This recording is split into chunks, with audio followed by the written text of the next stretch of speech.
Hello, everybody, and welcome back. This is video 2 for week 3.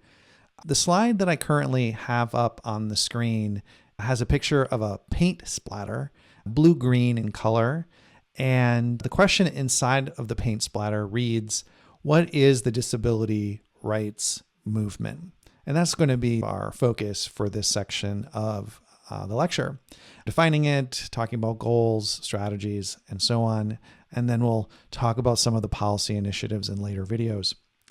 Okay, again, hopefully you've completed your brainstorm where you're listing out some of the barriers and challenges being faced by disabled folks within the country, across the globe, and also ways in which we should or could potentially address them.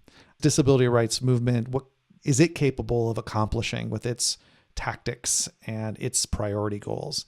And what does it leave unaddressed? And hopefully that will bridge us into our next week's conversation. So again, thinking about this one and next week as sort of a paired conversation. All right. So let's look at what are some definitions and descriptions of the disability rights movement would be. Okay.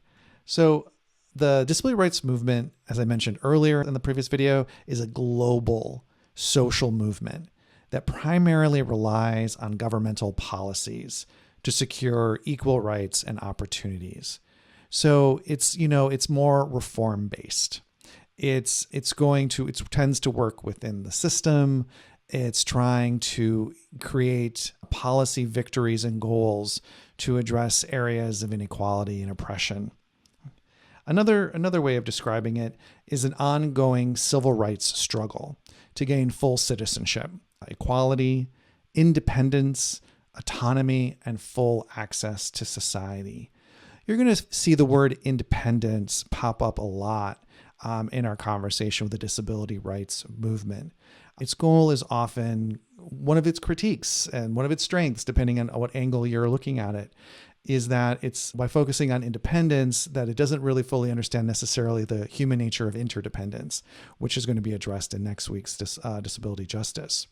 Again, so it's an ongoing, active civil rights struggle. It is definitely still going on today on the global stage within the country to gain equality, independence, autonomy, and full access to our society, employment, education, recreation, all the different ways in which to going to restaurants, moving about the country, and so on. On the right side of this slide, I have a picture of the disability flag. Just wanted to show it to you all. It was presented or created in 2017.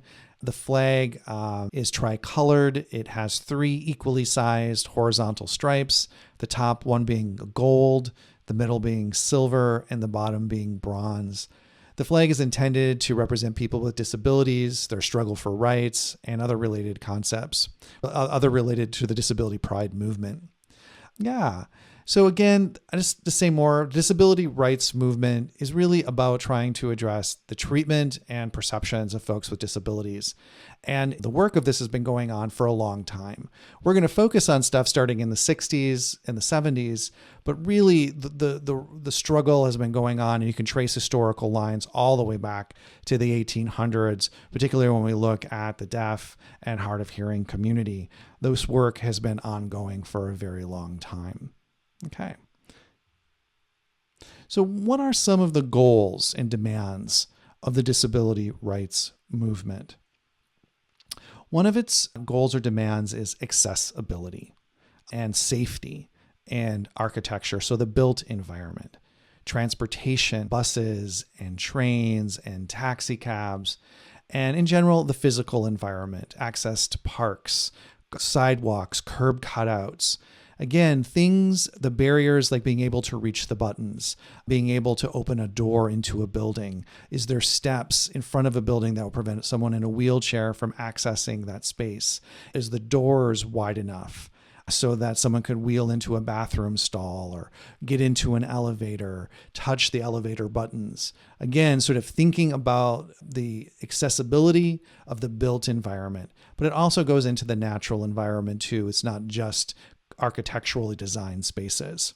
And also then it's including like lifts And for transportation, ensuring that taxi cabs have vans and other things that would allow people to access them. Is there Braille available in a restaurant, or Braille so to be able, when you're going to an elevator, to know what button or what floor number you're touching? Again, so thinking about accessibility across disability and ensuring that this built environment is meeting the maximum number of folks with disabilities. It goes beyond just accessibility and safety in these spaces to also think about equal opportunities in independent living. So again, there's that word independence again. So independent living, so being able to not be institutionalized, to have the ability to afford one's own life, particularly this relates to the idea of capitalism, right? But again, equal opportunities in independent living, employment equity, education, and housing. And the other, which feels directly related to a civil rights struggle, is freedom from discrimination, abuse, neglect, and other human rights violations.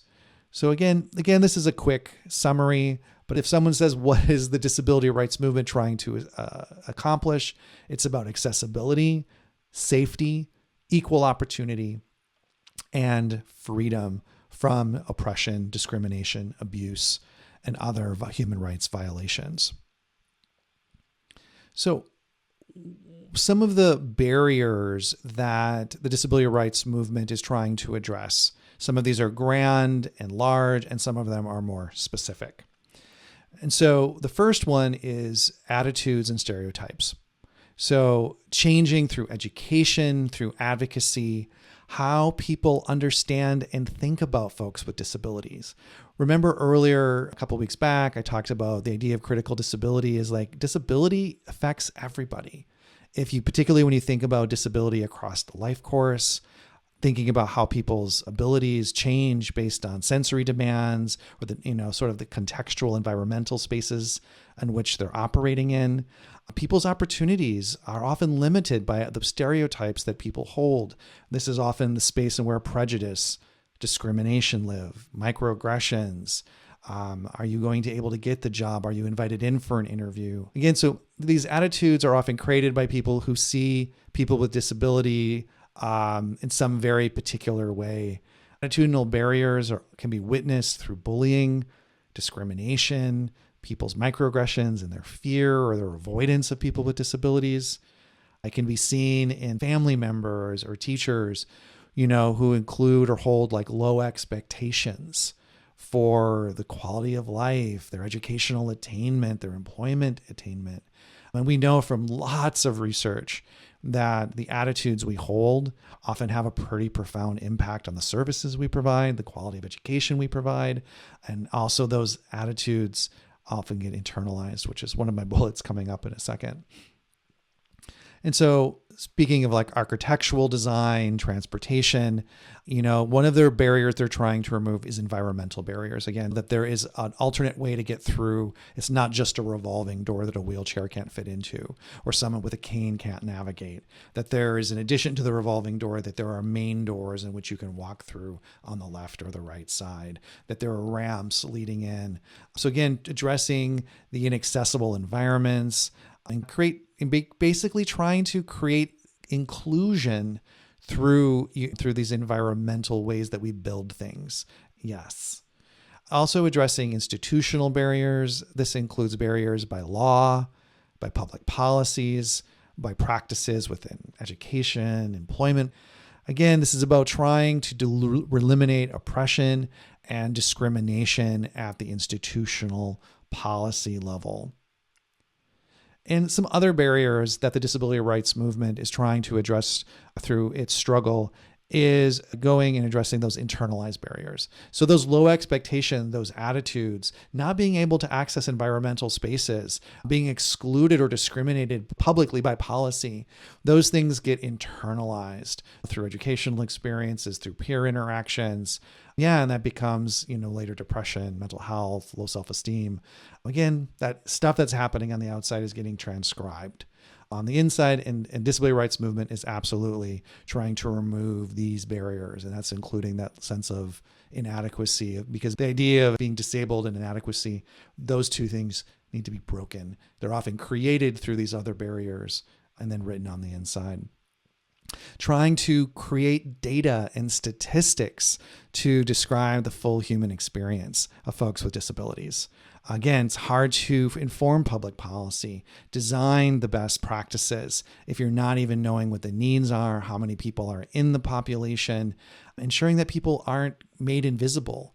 Invisible is a good word to use here because when we think about disability, we often have the apparent and often non-apparent disabilities. And this is where data and statistics and first-person narratives, that kind of research and data is so, so important. And also, it's trying to address the barrier of lack of participation, leadership of disability folks within organizations, consultation for research projects, educational design paradigms. So again, anywhere where something is impacting folks with disability, they should be having opportunities to be in leadership where their voices are being consulted and having active participation in the process. So again, not being the object of the study, not the object of the organization, but the subject, being an active role, participant, leader in that process. All right. Just to say just a little bit more about some of their strategies. In this slide on the left side, you'll see a newspaper clipping that's entitled "Disabled Protesters Make a Stand. Demonstrators Crawl Up Capitol Steps." Yeah, and so in the photograph inside the clipping, you can see people pulling themselves up on their bellies, up the steps of the U.S. Capitol, sitting on their butts, sort of trying to slowly move up.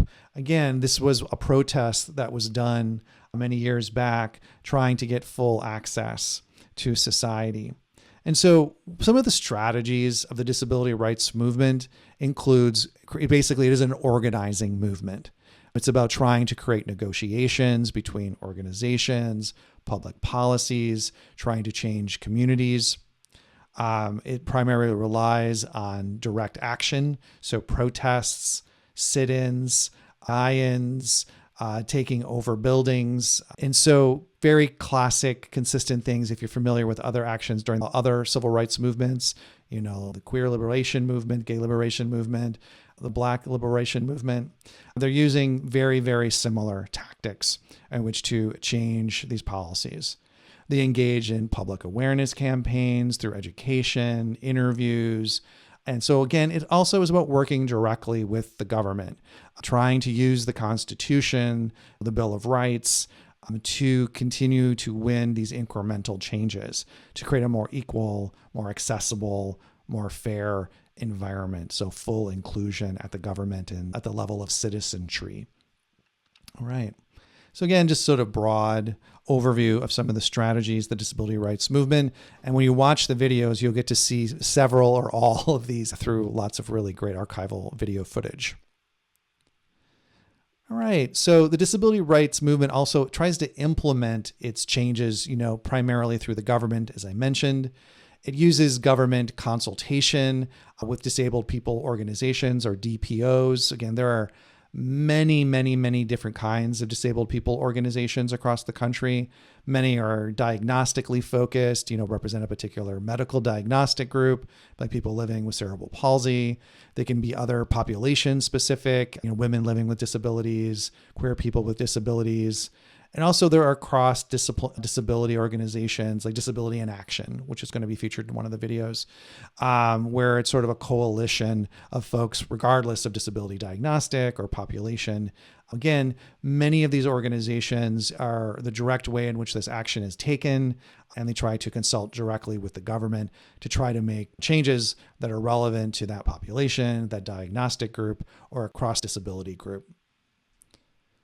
The goal is to create clear regulations on how to implement these policies so that it has maximum benefit.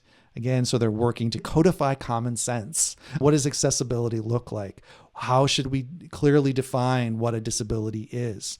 Again, so taking those ideas and trying to get them down to the policy level so that they're clear, they can be implemented, and that you could also use the legal system to get remedy if you're not getting compliance at restaurants and educational spaces, employment spaces, so on.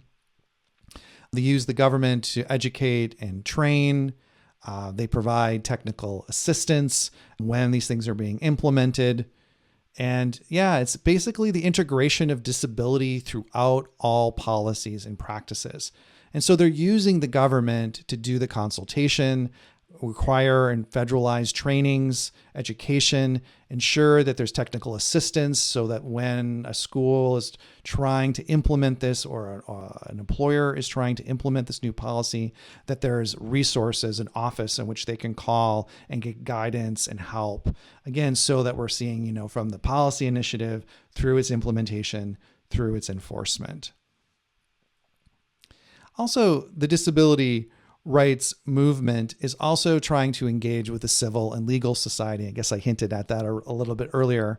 But it's about educating the disability community, the nation as a whole, the globe as a whole, but particularly folks with disabilities, about knowing one's rights. Like when you go into an employment interview, is it okay for someone to ask me a specific question about my impairment or my disability? So ensuring that people understand that when they go into a restaurant, a bathroom space, what is their legal right to expect? It's also about creating advocacy and creating a healthy tension in society, highlighting when these injustices are happening, giving voice. So again, more civic participation. Enforcement includes complaints, mediations, and lawsuits. Again, that's also one of the disability rights movement's primary strategies. And many, many of the victories that we've seen that's helped to shape society, when ADA got passed in 1990, still aren't fully been realized. And so we're using court legal cases on which to force the hand of organizations and so on. So lawsuits and mediation is still one of the primary ways on which the disability rights movement is trying to implement its goals, its strategies. Okay, so that wraps up this video, and I'm going to see you in the next video where we're going to talk about what some of those policy victories were.